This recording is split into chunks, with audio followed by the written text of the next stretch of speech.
Take a look at some of this footage. You see literally hundreds of protesters come out. The sad truth of this is that so many of these protesters were uneducated on the facts about the need for ICE and the relationship that we need to have between ICE and law enforcement. What does this mean for the future? In this case, protesting against legal actions by ICE, that's obviously an issue. If you're going to take a criminal action in protest, law enforcement is going to take their appropriate steps to take you into custody and arrest you for that action. You know, the other topic I want to talk about today is there have been a number of agencies, starting in California, spreading nationwide, that have said that they are not going to respond to suicide calls because of the rising statistics about suicide by cop or attempted suicide by cop.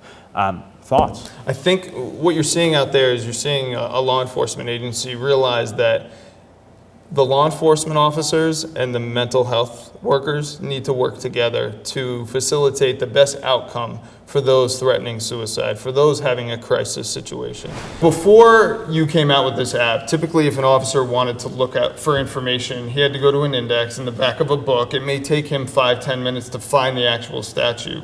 What does your application have that officers can use to find that information quicker? It's fully searchable.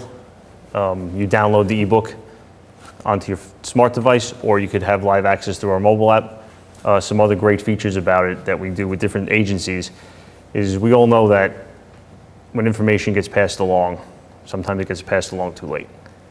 So what we do is we monitor the legislative sessions, and we have attorneys that are dedicated to this, and they'll monitor the session, and then when we see things coming down the pike, we'll give it to the administration of those police agencies so they can start tweaking their internal policies.